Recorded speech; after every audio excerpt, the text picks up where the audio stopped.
안녕하세요, 여러분들. 네, 이렇게 금요 집회에 오신 여러분들을 주님의 이름으로 환영합니다. 또 이렇게 바쁜 일상을 일주일 동안 사셨을 텐데, 한 주의 일상을 잘 마치시고, 이렇게 주님 앞에 예배 드리러 나오신 모든 분들을 진심으로 환영하고요. 오늘 이 집회의 시간, 말씀의 시간 가운데 은혜가 가득하시기를 바랍니다. 우리 제가 기도하고 금요 집회 시작하겠습니다. 사랑과 은혜 하나님, 저희가 주님께서 저에게 맡기신 그 일상의 삶을 성실하게 열심히 살아가다가 이제 한 주를 마치고 금요일 저녁에 주님 앞에 예배를 드리러 이렇게 나왔습니다. 하나님 이 시간 우리에게 말씀을 통하여 놀라운 위로와 은혜로 함께하여 주시고 당신에게 있는 영원한 생명의 비밀, 구원의 비밀, 기쁨과 자유와 평안의 비밀들을 우리에게 말씀하여 주옵소서. 험한 세상을 살아가면서 다쳐진 마음, 힘든 모든 그런 마음들을 회복시켜 주시고 주님의 말씀을 통해 더 큰 힘을 얻게 하여 주시고 또 험한 세상 속에서 우리의 눈과 귀가 세상 가운데 뺏겼지만 이 시간 말씀을 통해 주님께로 다시 집중하고 주님께로 나갈 수 있는 귀한 시간 허락하여 주시옵소서. 이 시간 주님의 말씀만이 온전히 선포되게 하시고 말씀을 막는 모든 세력들을 물리쳐 주옵소서. 우리 주 예수님의 이름으로 기도드렸습니다. 아멘. 네. 저희가 이제 금요 집회를 시작한 지도 한 5년 돼 가는 것 같아요. 저희가 2018년, 2019년, 2019년으로 제가 기억을 하는데, 그때 막 시작을 했었죠. 그래서 금요 집회 처음에는 뭐 성도님들도 많이 모이셔서 찬양도 하고 은혜도 나누는 시간을 이렇게 가졌었는데, 참 좋았던 것으로 기억합니다. 근데 갑자기 이제 갑작스럽게 코로나가 오는 바람에 저희가 현장에 모이지를 못하고, 그때 이렇게 온라인으로 전환을 했었죠. 그러면서 오랜 시간 온라인으로 했던 것 같습니다. 그러다가 저희가 현장을 다시 시작해서 이렇게 예배를 잘 드렸었는데, 이제 또 이제 저희 개인적인 사정으로 인해서 금요 집회를 이렇게 못하고 있었는데, 그 사이에 현장을 하면서도, 사실은 현장보다는 온라인으로 참여한 분들이 훨씬 많았습니다. 현장에도 뭐 꾸준히 오시는 분들이 계셨는데, 그래도 온라인으로도 이렇게 꾸준히 참석하신 분들이 많이 계셔서, 저희가 이제 고민을 좀 하다가, 최근에는 좀, 현장보다는 온라인 쪽 참석이 더 많아졌습니다. 그래서 저희가 그 온라인으로 이렇게 전환을 하기로 저희가 결정을 이제 했고요. 물론 현장에서 저희가 얼굴을 맞대면서 함께 이렇게 호흡하면서 예배를 드리지는 못하고, 실제를 찬양하거나 기도를 하지는 못하는 아쉬움은 있지만은, 이렇게 또 온라인으로도 할 수 있어서 너무 좋은 것 같습니다.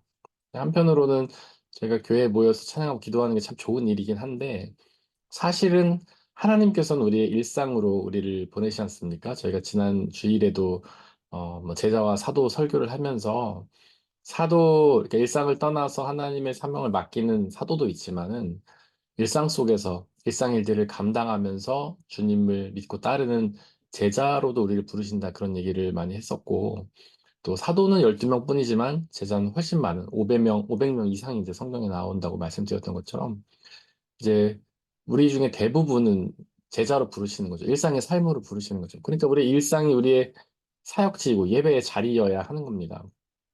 그래서 우리는 예배, 그러면은 어딘가 모여서 이렇게 드리는 걸로만 이해하지만 사실은 우리의 일상이 예배의 자리가 되어야 하는 것이죠.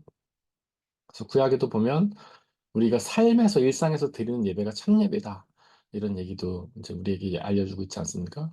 그래서 우리가 비록 이제 교회는 모이진 못하지만 지금 이 자리에서 이렇게 우리 일상에서 우리의 집에서 예배를 드리는 것도 좋은 훈련이 되는 것 같아요. 이제 아내가 오기 전까지는 저희가 말씀만 한 30분 정도 이렇게 나누고 마치지만 이제 아내가 오면 옛날처럼 저희가 앞에 찬양도 하고 끝나면 이제 기도도 하고 그럴 텐데 우리의 삶의 자리에서 우리 일상에서 이렇게 함께 찬양하고 기도하는 일들 훈련하는 것으로 이렇게 생각하셔도 참 좋을 것 같습니다. 네. 저희가 이제 본문으로 들어가려고 하는데요. 저희가 요한이란 이름에 대해서 계속 나누고 있었죠. 이제 이 금요 집회 시간은 제가 주일 예배와는 좀 다르게 주일에는 굉장히 설교를 제가 집약적으로 하죠. 사실 할 얘기 진짜 많은데 그거를 다 하기에는 저희 시간이 이제 부족해요. 저희가 예배 시간이 안 그래도 뭐 1시간 반 정도 되는데 그때 이제 이 설교를 하면서 참 이렇게 입체적으로 좀 하고 싶어요, 사실은. 그 설교 본문에 있는 이야기를 이런 각도에서 보고 저런 각도에서 보고 좀 더 쉽게도 설명해주고 편안하게 얘기하고 이제 그러고 싶은데 저희가 안 그래도 예배 시간이 이제 1시간 반 정도 되거든요. 근데 거기다가 이제 성찬도 하고 뭐 그러기 때문에. 근데 거기다가 제가 설교를 막 너무 길게 해버리면 예배가 너무 길어집니다. 그리고 그렇게 길게 뭐 자세히 한다고 이게 길어질수록 사람들의 이제 집중도 떨어지고요. 제가 어디선가 들었는데 사람들이 어떤 강의나 설교에 집중할 수 있는 시간이 뭐 한 20분 정도로 제가 기억을 하는데 그 이상 되지 않는다고 하더라고요. 이게 아무리 설교를 잘 해도 입체적으로 하고 뭐 이렇게 한다고 해도 쉽게 한다고 해도 너무 시간이 이제 길어져 버리면 그 집중이 좀 어려운 것 같아요. 그러다 보니까 주일 설교 굉장히 집약적으로 합니다. 그래서 처음에 원고를 쓸 때는 내용이 훨씬 많은데 이제 마지막에 제가 그거를 정말 그 몇 시간 동안 읽고 또 읽으면서 막 그걸 줄여요. 최대한 집약적으로. 그래서 어떻게 보면 저는 좀 설교에 있는 그런 문장들을 약간 시적으로 쓰려고 이제 노력을 합니다. 왜냐하면 이제 성경 자체도 좀 이렇게 시적으로 써져 있기 때문이에요. 우리는 시편만 시라고 생각하지만 사실은 다른 본문들도 다 시의 운율을 갖고 있거든요. 왜냐하면 옛날 사람들이 그 성경을 굉장히 이렇게 노래로 만들어서 그 외우듯이 불렀기 때문에 그게 다 사실 운율이 다 있어요. 우리나라 말로 번역하면 그게 다 깨진 거지. 히브리어나 이제 헬라 성경 원어로 보면 이제 하여튼 노래 가사 같은 거죠. 시적인 운율이 있어요. 어, 그래서 그런 어떤 성경 본문도 그렇기 때문에 저도 이제 주일 설교는 가능한 한 좀 함축적으로 하려고 하는데 이제 금요 집회는 좀 더 편안하게 합니다. 그래서 본문 때로는 단어 하나 가지고 뭐 몇 달씩 얘기하기도 하고 저희 지금 요한 가지고 제가 기억한 거의 2달 가까이 하는 것 같은데 이런 게 가능하죠 금요 집회는. 그럼 저 개인적인 이야기도 좀 하고 제가 볼 때 좀 도움이 될 만한 다른 예화 같은 것도 들고 하면서 좀 더 편안하게 이제 금요 집회를 해 나가려고 합니다. 그래서 여러분들이 좀 집중적으로 말씀을 좀 더 집중적으로 편안하게 쉽게 이해하는 시간으로 그렇게 가지려고 합니다. 이제 아내가 돌아오면은 이제 찬양도 하고 기도도 하겠지만 여러분들이 이제 그렇게 좀 찬양도 하나님께 하고 말씀도 좀 편안하게 좀 집약적으로 다루고 기도하는 그런 시간으로 금요 집회를 계속 만들어 가려고 합니다. 그래서 제가 이제 온라인 집회 막 할 때는 여러분들에게 질문도 받고 그랬잖아요. 근데 그때 제가 그렇게 말씀드렸는데 그 마음은 제 여전합니다. 여러분들이 이게 집회를 참여하시고 말씀 듣다가 실시간으로 여기 댓글 창에다가 질문 남기셔도 돼요. 옛날에 몇 분은 그렇게 해주셨는데 시간이 흐르면서 또 이게 일방적인 걸로 이렇게 바뀌었죠. 근데 여러분들이 마치 뭐 유튜브에 실시간 방송을 하듯이 그 뭐라고 합니까? 라방이라고 합니까? 라방? 그걸 하듯이 제가 이제 이렇게 설교를 하면은 말씀을 나누면 여러분들이 뭐 댓글로 질문도 달아주시고 하면서 이렇게 대화식으로 좀 더 하면 좋을 것 같다는 생각이 듭니다. 그래서 저희가 이제 지금 요한이라는 이름에 대해서 지금 굉장히 몇 주 동안 나누고 있는데 이제 그 요한은 하나님은 자비로우시다, 하나님은 은혜로우시다 이런 뜻이라고 말씀드렸죠. 근데 그게 저는 복음의 핵심이기 때문에 너무 중요한 단어이기 때문에 우리가 그거는 꼭 반드시 기억해야 된다고 생각합니다. 사실 우리가 은혜라는 단어를 너무 많이 쓰지만 그 단어의 뜻을 정확히 모르는 경우가 너무 많아요. 복음의 핵심이라는 것, 우리가 이 하나님 말씀 핵심이라는 것은 우리가 예수님을 믿기만 하면 구원을 은혜로 선물로 받는다는 건데 그것을 우리가 잊어버릴 때가 너무나 많습니다. 우리가 인간이라는 그런 존재 자체가 어떤 노력과 성과로 나 자신의 노력과 성과로 뭔가를 얻어야 한다고 생각하기 때문에 그것이 굉장히 익숙하기 때문에 구원조차도 그렇게 자신의 노력과 성과로 얻어야 된다고 생각하는 경우가 우리는 자동적으로 그렇게 되는 것이죠. 하지만 그 분명히 기억해야 할 것은 우리가 구원을 얻는 것은 우리의 노력과 성과를 얻는 것이 아니라 은혜로 얻는 것이다. 하나님 우리에게 선물로 주는 것이다. 우리는 단지 그분을 믿기만 하면 그분이 우리에게 선물로 주는 것이다. 라는 그런 아주 중요한 복음을 담고 있습니다. 우리가 믿음이 뭐냐, 그럼 예수님을 믿는 것이 뭐냐에 대해서 여러 가지로 이제 나눴었죠. 반복적으로 제가 얘기를 했지만, 일단 믿음에 관한 굉장히 많은 정의가 있어요. 칼바르트는 세 가지로 정의했죠. 첫 번째로는 안 에어 캐눈, 하나님을 인정하시는 것이다. 두 번째로는 에어 캐눈, 하나님을 인식하는 것이다. 하나님을 알아가는 것이다. 세 번째로는 하나님을 입술로 고백하는 것이다. 베칸트니스. 이렇게 정의를 했죠. 근데 이제 요한일서 4장에 보면 하나님은 사랑이시고 우리가 그분과의 친교를 나누는 것이 친교라는 친구 나누는 것이 믿음이다 이렇게 이야기하고 있는데 친교라는 단어는 헬라어로 코이노니아라고 합니다. 그거는 뭐 어떤 번역본은 친교를 사귐이라고 번역하기도 하고 어떤 번역본은 교제라고 번역하기도 하거든요. 근데 저는 그거를 어떻게 성도님들께 설명을 드리냐면 사귀는 것이다. 그러니까 즉 연애하는 거다 이렇게 설명을 해요. 그러니까 믿음이라는 거는요 하나님과 연애하는 거예요. 하나님을 사랑하는 거예요. 그러니까 예수 그리스도를 믿으면 구원이라는 선물을 받는다라는 구원의 은혜를 선물로 받는다라는 거는 어떻게 보면 좀 자연스러운 거죠. 논리적인 결말이죠. 원인과 결과가 있는 거예요. 우리도 서로 사랑하는 사이에는 선물을 주지 않습니까? 사랑하지 않으면 선물 주지 않죠. 사랑하는 사이에만 선물을 주죠. 뭔가 사랑하지 않는 사람이 뭔가를 우리에게 주면 우리는 의심을 해야 됩니다. 제가 지난 시간에도 얘기했지만 공짜가 세상에서 제일 비싼 거기 때문에 이 공짜로 준 거를 대가로 뭘 뜯어낼지 모르기 때문에 우리를 사랑하지 않는 사람이 뭔가를 주면은 경계해야 되죠. 뭐 그것이 이제 우리의 어떤 발목을 잡는 덫으로 사용될 수도 있고 뭐 요즘에 많이 유행하는 그런 피싱이 될 수도 있고 그다음에 뭔가 이렇게 클릭했을 때 낚이는 스팸이 될 수도 있고 사랑하지 않는 사람이 공짜로 주는 건 우리는 경계해야 되죠. 그런데 사랑하는 사람이 주는 거는 우리는 받아 누릴 수 있는 거죠. 아무런 의심 없이 받아 누리는 거예요. 사랑하니까 내 걸 주고 싶잖아요. 그러니까 사실 사람이 자신의 돈을 쓴다는 거는 굉장한 의지와 결단이 필요한 거죠. 그게 10원이든 50원이든 1유로든 10유로든 작은 돈이든 큰 돈이든 어떤 돈을 뭔가에 쓴다는 것은 굉장히 우리의 노력과 성과, 그다음에 고민이 필요한 거예요.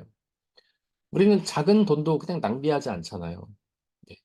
그러니까 누군가에게 뭔가를 선물한다는 것은 그 사람을 향한 굉장한 사랑을 표현하는 거죠. 그 사랑이 없다면 선물을 줄 수 없죠. 너무 아깝죠, 그게. 예. 그건 줄 필요도 없고요. 사랑하지 않는데 왜 주겠습니까? 물론 이제 뭐 잘 보이고 싶은 사람이 있다면 눈물을 머금고 주겠죠. 그러나 정말 사랑하는 사람에게는 아낌없이 주는 거예요. 전혀 아깝지 않은 거죠. 바로 하나님은 우리를 사랑하시기 때문에 그래서 우리를 창조하셨고 우리에게 생명을 주셨기 때문에 우리가 그분을 믿기만 하면 즉 사랑하기만 하면 하나님께서는 우리에게 그 구원이라는 놀라운 선물을 우리에게 주시는 거예요. 자신의 아들을 십자가 달려 죽이시는 그 선물을 우리에게 주시는 거죠. 그리고 부활해서 영원한 생명을 주시는 선물을 우리에게 주시는 거예요. 그 은혜의 선물 것이 기독교의 핵심입니다. 근데 이제 우리가 뭐 3대 종교라고 불리는 종교가 있죠. 어, 이제 기독교라고 표현을 하는데 제가 여러분들에게 몇 번 설명을 드린 적이 있었지만 기독교라는 표현은 우리는 한국에서는 이걸 개신교로 자꾸 이해를 합니다. 근데 기독교 안에는요 이미 이제 일단 가톨릭이 있어요. 로마 가톨릭. 그 다음에 정교회가 있어요. 그리스 정교회 혹은 뭐 불가리아 정교회, 뭐 기타 등등 러시아 정교회. 그리고 우리 개신교회가 있는 거예요. 이 가톨릭 정교회 개신교를 다 통틀어서 우리는 기독교라고 부릅니다. 이 기독교라는 말이 기독이라는 것이 이제 한자 음역이에요. 옛날에는 이렇게 영어 같은 거를 우리가 한자 음역으로 표현 많이 했잖아요. 예를 들면 독일, 가장 대표적이죠. 도이칠란트를 독일. 독일에서는 독일이라고 말하면 독일 사람들은 못 알아듣죠. 이게 무슨 말인가? 도이칠란트라고 해야 되는데 우리나라 사람들 그걸 한자 음역을 따라서 독일이라고 하는 거죠. 미국도 마찬가지죠. 아메리카를 미국 이렇게 부르는 거죠. 그것처럼 이 기독이라는 거는 원래는 그리스도란 뜻이에요. 예수님을 뜻하는 거죠. 그래서 예수님을 믿는 종교가 그리스도교예요. 그리스도교. 가톨릭도 예수님을 구주로 믿죠. 종교도 마찬가지예요. 개신교도 그래요. 뭐 한국에서 아주 보수적인 교단 사람들은 뭐 가톨릭이나 정교회를 이단으로 취급을 하지만 아닙니다. 사실은 교리적 차이는 거의 없어요. 네. 맨 처음에는 한 개였죠. 가톨릭밖에 없었어요. 무슨 가톨릭이냐? 로마 가톨릭이죠. 로마 가톨릭. 처음엔 로마 가톨릭밖에 없었고 이 로마 가톨릭에서 원래는 로마가 아주 큰 나라였는데 동로마, 서로마가 갈라지면서 서로마에 있던 게 로마 가톨릭 그냥 남았고 동로마에 있던 게 정교회가 된 거예요. 그래서 우리가 동방정교회 이렇게 얘기하잖아요. 동로마에 있는 교회. 이거는 이제 로마가 두 개로 갈라지면서 자연스럽게 분리가 된 거예요. 근데 이제 위치적 특성상 로마 가톨릭은 유럽이고 정교회는 동유럽 쪽이에요. 그리고 아시아에 가깝죠. 아시아는 아닌데 아시아 쪽에 가까워요. 그래서 이 두 사람들의 습관이 이제 어떤 그 습성이 너무 달라요. 유럽 사람들은 문자 중심주의예요. 그래서 설교가 발달했어요. 근데 정교회는 행동 중심가들이에요. 감정적이고. 그래서 이들은 어떤 예배의 행위 같은 게, 그러니까 예전 같은 게 발달했어요. 개신교회 뭐냐? 가톨릭이 어떤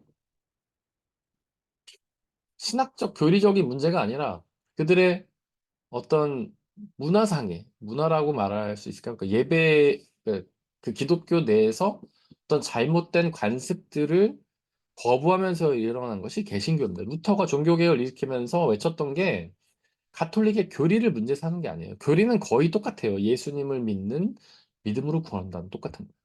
근데 뭘 문제 삼았냐? 그들 안에 있는 권위주의. 교황은 하나님과 같다라고 외쳤던 그런 권위주의를 타파한 것이고, 그리고 어떤 면죄부를 사면서 구원 얻을 수 있다는 그것도 교황 중심주의에서 나온 거예요. 교황이 그렇게 말했기 때문에 그렇게 할 수 있다라고 말하는 그런 면죄부를 사면 구원을 얻는다는 잘못된 것들에 대해서 문제를 삼았죠. 그 외에도 뭐 칠성례를 두 개로 줄인다던가 어떤 신분의 결혼을 허락한다든가 그다음에 원래 교황청에서 신부님들을 이렇게 꽂았잖아요.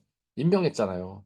근데 그러면서 아래 신부들이 교황한테 뇌물을 바치고 자기의 그 담임 목사직을 산다던가 막 이런 일이 생기니까 그거를 없애고 개교회에서 목회자를 청뱅하게 한다던가 이렇게 어떤 행정적이면서 관습적이고 예전적인 것들을 문제 삼은 거지 교리를 문제 삼는 게 아니에요. 근데 어쨌든 이게 기독교고 제가 3대 종교라고 하면 우리나라는 가톨릭, 개신교, 불교 이렇게 얘기하는 사람이 많은데 아니에요. 기독교. 두 번째로는 이슬람. 세 번째로는 뭐 불교 이렇게 얘기를 하죠. 근데 이제 유대교는 사실은 기독교의 테두리로 넣는 사람도 있긴 하지만 유대교는 엄밀히 따지면은 기독교는 아니죠. 유대교라는 거는 기독교와 어떤 공통된 공통 분모도 있고 다른 부분도 있어요. 공통된 분모는 우리 구약의 하나님을 하나님 섬긴다는 것이고 신약의 예수님을 기독교는 믿지만 유대교는 믿지 않는다는 거죠. 어쨌든 유대교까지 해서 그럼 이슬람, 불교, 유대교 이렇게 있는데 다른 종교들의 교리는 어떠냐면 유대교는 우리가 잘 알듯이 율법주의를 주장하죠. 율법주의. 그래서 하나님을 믿는 사람들은 그분의 율법을 지켜야 하고 그 율법을 지키는 행위를 통해서 구원을 얻는다는 거예요. 이 율법주의는 저희가 몇 주 동안 계속해서 반복적으로 얘기를 했지만 개인의 노력과 성과를 강조하는 거죠. 내가 노력을 열심히 해서 율법을 지키는 성과를 내면 구원을 얻는다는 거예요. 여기서 구원의 주체가 누구냐? 하나님이 아니라 나죠, 나. 내가 얼마나 노력을 열심히 해서 율법을 잘 지켰는가가 구원을 결정하는 거예요. 하나님은 역할이 없어요. 이거는 굉장한 불신앙입니다. 네. 하나님을 무시하는 거죠. 구원의 주체가 나라는 아주 교만한 주장이에요. 내가 노력을 하고 성과를 얻어 구원을 얻는다. 하나님을 무시하는 주장. 불교의 교리는 뭐냐? 이것도 마찬가지예요. 뭐 해탈이라는 걸 이야기잖아. 해탈. 그래서 어떤 자기 안에 있는 죄의 속성, 욕심, 교만을 벗어나는 해탈을 이루면 열반에 들어간다. 그게 이제 불교의 가르침 아닙니까? 여기도 똑같아요. 이 해탈, 열반에 들어가려는 해탈을 누가 하는가? 개인의 노력과 성과로 하는 거예요. 내가 수양을 해가지고, 내가 막 묵상을 하거나 금식을 하거나 어떤 도를 닦는 노력을 해가지고 그런 자기 자신을 완전히 죽이는 해탈을 이루면은 열반에 들어간다. 개인의 노력. 똑같아요. 이슬람도 유대교랑 비슷합니다. 그들은 이제 꾸란 혹은 코란이라고 하는 꾸란 혹은 코란이라고 하는 경전을 굉장히 주로 삼죠. 그들도 구약 성경을 봅니다. 이슬람도 구약 성경을 봐요. 이슬람이 어떤 사람들인지 아시죠? 이슬람은 하나님께서 이제 아브라함에게 자녀를 주시겠다 약속을 하셨는데 그가 약속을 받은 게 한 60살쯤 됩니다. 근데 그 뒤로도 한 30년간 자녀가 없었잖아요. 아브라함이. 그러니까 이제 아브라함의 믿음이 흔들리면서 하갈이라는 여종을 통해서 자녀를 낳죠. 그래서 그 아들을 통해서 자신의 이제 대를 이어가려고 합니다. 그것도 사라도 원했던 바였고, 그래서 하갈을 그렇게 취해서 자녀를 낳죠. 하나님께서 그런데 말리시잖아요. 야, 걔는 너의 상속자가 될 아들이야. 내가 너에게 주겠다고 약속한 아들이야. 그 아브라함이 하갈을 통해서 낳은 아들이 누구냐? 이스마엘이죠. 이스마엘. 이 이스마엘의 후손들이 이슬람이에요. 그러니까 이 이슬람 사람들도 구약의 하나님을 믿습니다. 그들도 아브라함을 자신의 조상으로 여겨요. 그런데 이들은 예수님을 믿지 않죠. 대신에 마호메트라는 예언자를 믿죠. 그래서 그들이 가장 중요하게 여기는 꾸란에는 구약 성경도 들어가 있습니다. 그런데 이 마호메트가 선포한 어떤 메시지, 그것도 꾸란 안에 들어가 있는 거죠. 그리고 이들도 예수님에 대해서 이야기를 하긴 해요. 근데 이제 뭐 구원자로 얘기하는 게 아니고 그냥 하나의 예언자로 얘기를 합니다. 근데 이 꾸란도 모세오경하고 굉장히 비슷해요. 내용이. 이제 거의 뭐 전반적인 틀은 비슷하다고 볼 수 있어요. 뭐 이웃을 하나님을 사랑하고 이웃을 사랑해라 그런 내용 가득 차 있어요. 이들도 어떤 그런 노력을 해야 그건 얻어요. 뭐 그 안에 있는 꿀 안에 있는 것들을 잘 지키는 노력, 그리고 메카 성지 순례를 평생에 한두 번 해야 되고, 그다음에 그 메카를 향해서 하루에 3번씩 기도해야 되고, 그런 여러 가지 것들을 지키는 노력을 통해서 그런다. 이들도 뭘 얘기하냐면 개인의 노력과 성과를 통해서 구원을 얻는다고 주장한다는 거예요. 이들의 종교가 다르지만, 이들의 신도 다르고 어떤 구원에 이르는 방법도 다르지만 결국에 하는 이야기는 똑같아요. 개인의 노력과 성과를 통해서 구원을 얻으려고 한다. 제가 이제 얼마 전에 헤르만 헤세의 시타르타라는 책을 봤습니다. 시타르타. 원래 고타마 시타르타가 그 부처님의 원래 이름이죠. 그래서 그 고타마 시타르타가 어떤 열반을 통해 헤파타를 통해서 열반을 경험했을 때 부처가 된다, 붓다 혹은 붓다, 부처가 된다는 이제 가르침이 불교인데, 그 고타마 시타르타를 실제로 그린 이야기는 아니고 이제 소설적으로 그린 이야기인 것 같아요. 근데 제가 이제 고타마 시타르타의 연대기를 뭐 다 읽어본 건 아니어서 이 시타르타라는 책을 읽고 이게 그분의 이야기인지 구별을 잘 못했어요, 사실은 제가. 근데 제가 읽을 때는 소설적인 이야기 같았습니다. 왜냐하면 결론이 열반에 이르지 못하는 걸로 나오기 때문에.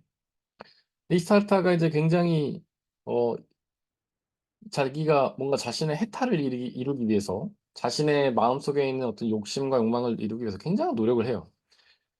근데 그 중간에 혹은 나중에 그 처음에는 뭐 수도사처럼 뭐 살기도 하고 이러는데 어, 그 길을 놓칩니다. 그래서 여자를 사랑해서 뭐 결혼해서 아들을 낳기도 하고 막 그런 이야기를 다루고 있어요.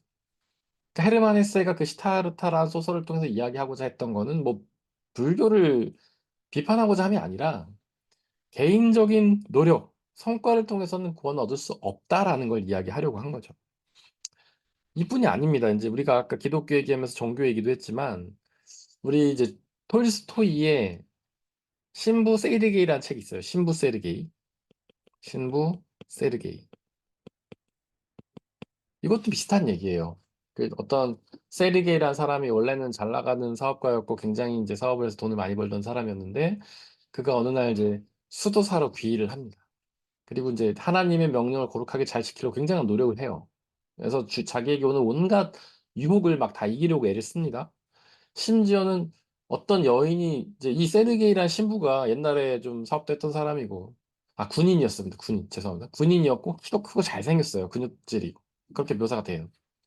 그러니까 이제 그 여인은 좀 심성이 삐뚤어진 사람인 것 같아요. 어, 근데 그 여인이 그가 신부로 귀의를 했는데 그 사람을 내가 유혹해야겠다 이런 마음을 가집니다. 근데 그게 그 사람이 멋있고 잘생겨서도 있지만 내가 저 사람 한번 무너뜨려 봐야겠다 이런 어떤 삐뚤어진 마음이 그 안에 있었던 거죠. 그래서 그를 굉장히 유혹을 합니다. 근데 이 세르게이가 처음에는 그 여자의 유혹을 뿌리치기 위해서 자기의 팔을 도끼로 잘라버려요. 그러니까 그 예수님의 말씀을 그가 실천한 거죠.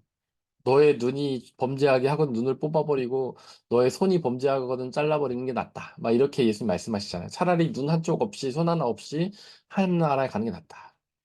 근데 이 세르게이도 나중에는 결국 변절됩니다. 자신의 노력과 성과로 구원을 이루려고 무단히 애를 써요. 막 묵상하고 명상하고 기도하고 어떤 이렇게 손을 자르는 노력을 통해서 욕정을 이제 절제를 하고 근데 결국 나중에는 무너져요. 소설이 얘기하는 게 그거예요. 톨스토이도 결국 개인적인 노력과 성과로는 구원을 얻을 수 없다 이 얘기를 이제 하려고 하는 거죠.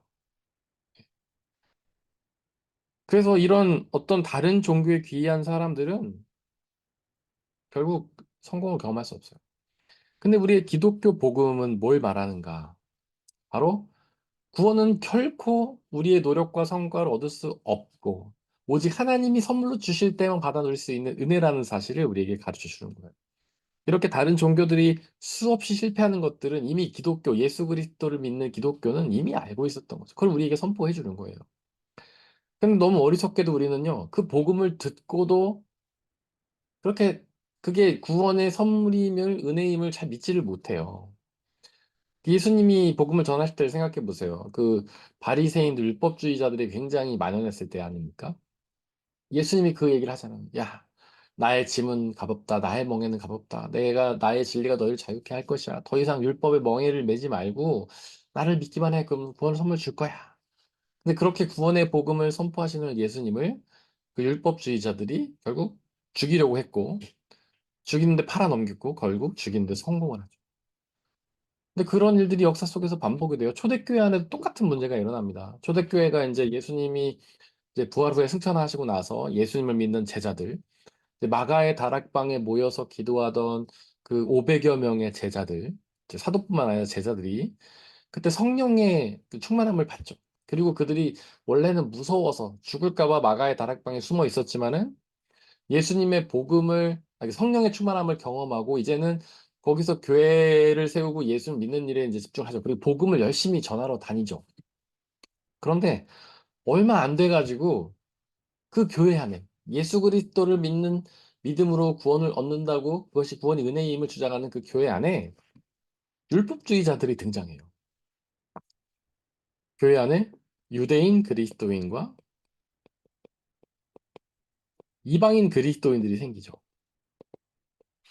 유대인 그리스도인들은 원래 유대인이었지만 예수님을 믿고 제자가 된 사람들. 이방인 그리스도인들은 원래 유대인이 아닌 이방이었지만 예수님을 믿고 제자가 된 사람들이죠. 근데 이 유대인 그리스도인들이 예수님을 믿은 후에도 율법을 지켜야 한다고 주장하면서 이방인 그리스도인들에게 율법을 지킬 것을 강요하기 시작합니다. 이게 최초의 초대교회 갈등의 원인이었어요. 교회가 세워지고 교회가 부흥하자마자 가장 먼저 율법주의가 대두가 된 거예요. 개인적인 노력과 성과를 통해서 예수 그리스도를 믿는 믿음으로만은 안 되고 율법을 지키는 노력까지 있어야지 구원 얻는다고 주장하는 율법주의자들이 바로 등장합니다. 네. 역사 속에 계속 반복이 돼요. 아까 제가 로마 가톨릭 교회가 타락했던 이유, 면죄부를 사는 노력, 그것도 결국에는 개인의 노력과 성과를 강조하는 거예요. 면죄부를 살려면 돈 벌어야 되잖아요. 그리고 내 힘으로 사는 거 아닙니까? 면죄부를 사는 노력과 그것을 사는 성과를 통해서 구원 얻는다. 똑같은 주장이에요. 요즘 한국 교회를 비판하는 사람들이 많죠. 근데 그 비판의 원인이, 그 비판의 그 주요된 쟁점이 한국 교회가 율법주의에 빠졌다는 거예요. 목사님들이 성도들에게 율법을 강요합니다. 주일 성수하고 헌금하고 봉사하세요. 바리새인들이 그 복음서에서 외쳤던 거랑 똑같은 이야기를 하고 있는 거예요. 주일 성수해야 됩니다. 헌금하세요. 봉사하세요. 안식일을 거룩하게 지키세요. 안식일을 범하면 죄입니다. 면죄부를 사세요. 헌금하세요. 이게 뭐가 다른 주장인가? 그래서 우리가 율법주의로 자꾸 돌아가려고 하는 것은 우리의 신앙이 변질되었다는 증명이에요. 그렇지 않습니다. 우리는 오직 예수 그리스도를 믿는 믿음으로 구원을 얻어요. 그렇다고 해서 구원이 값없는 건 아닙니다. 여러분들 공짜가 값어치가 없는 건 아니에요. 세상 사람들이 주는 공짜는 뭐 그럴 수 있어요. 근데 우리가 사랑하는 사람들에게 주는 선물 너무 귀하게 여기지 않습니까? 사랑하는 사람이 주는 거는 우리가 소중히 여기잖아요. 아끼며 쓰잖아요. 우리를 사랑하신 하나님께서 우리에게 가장 귀한 걸 주시고 우리는 그것들을 귀하게 누려야 하는 것이죠. 자, 이 시간에 우리 다시 한번 우리 은혜를 기억하면서 기도했으면 좋겠습니다. 우리는 혹시 우리의 노력과 성과로 구원 얻으려고 하는 것은 아닌가? 뭐 주일 성수, 그다음에 헌금 봉사를 통해서 구원 얻으려고 하는 것뿐만 아니라 우리는 가끔 세상에서 성공해가지고 세상에서 이름을 날려서 세상에서 인기를 얻고 그래서 하나님께 영광을 돌리고 구원 얻으려고 하는 그런 노력들도 있어요. 그런 노력들은 물론 우리가 하나님께 영광 돌린다는 측면은 좋은 것이지만 하나님께 감사하는 마음으로 헌금하고 봉사하고 뭐 주일 성수하는 건 좋은 일이지만 그것을 통해서 구원 얻으려고 하는 생각은 우리는 내려놔야 됩니다. 구원은 오직 예수 그리스도를 믿는 믿음으로 얻는 것이에요. 우리 그 은혜의 선물을 기억하면서 그 은혜의 선물을 우리에게 달라고, 우리에게 은혜를 베풀어 달라고, 우리에게 자비를 베풀어 달라고, 우리가 그 은혜를 날마다 누리며 살게 해달라고 이 시간 함께 잠시 기도하겠습니다. 사랑과 은혜 하나님, 우리가 예수 그리스도의 복음이 은혜라는 사실을 늘 기억하며 믿게 하여 주옵소서. 우리는 끊임없이 율법주의적 사고로 돌아갑니다. 사탄은 끊임없이 우리에게 율법주의를 강요합니다. 나의 노력과 성과로 구원을 얻는 것이라고, 구원을 얻기 위해 끝까지 노력하고 성과를 내라고 우리를 유혹합니다. 세상도 마찬가지입니다. 세상은 우리에게 노력을 강요하고 성과를 강요합니다. 그러나 주님의 복음은 그렇지 않음을 고백합니다. 주님의 복음은 온전히 예수 그리스도를 믿음으로 구원을 얻는 것이며 그 구원은 은혜의 선물이라고 우리에게 가르칩니다. 하나님 그 사실을 온전히 믿고 예수 그리스도를 온전히 믿음으로 사랑하게 하시고 교제 나누게 하시고 그로 인해 우리에게 선물로 주시는 그 은혜를 온전히 누리게 역사하여 주옵소서. 사랑과 은혜의 하나님, 저희에게 은혜 주심에 감사합니다. 이 세상의 삶 속에서 우리의 필요를 채우시는 은혜, 이 세상의 삶 속에서 우리에게 기쁨과 자유를 주신 은혜를 주신 것도 감사하지만 우리에게 구원의 은혜를 주신 것도 감사합니다. 그 예수 그리스도를 통한 구원의 은혜를 늘 믿으며 기쁨과 감사로 살아가게 하여 주옵소서. 하나님, 사탄은 또한 세상의 가르침은 우리 끊임없이 노력과 성과를 강요합니다. 구원을 위해 뭔가 노력해야 한다고 성과를 얻어야만 구원한다며 강요합니다. 하지만 그것은 주님의 복음이 아님을 우리가 믿고 오직 주님께 은혜와 장비를 구하며 우리에게 은혜 주시는 하나님의 선물을 기억하며 늘 그것을 감사하며 누리게 살아가게 역사하여 주옵소서. 주님 이제 일상으로 또 나아갑니다. 그곳에서 하나님 말을 온전히 믿고 의지하게 하시고 그네에 감사하며 그네를 전하는 삶을 살게 역사하여 주옵소서. 우리 주 예수 그리스도의 이름으로 기도드렸습니다. 아멘. 감사합니다. 또 개인적으로 또 기도하는 시간 가지시면 좋겠고요. 네, 이제 모임은 여기서 마치도록 하겠습니다. 좋은 밤 되세요.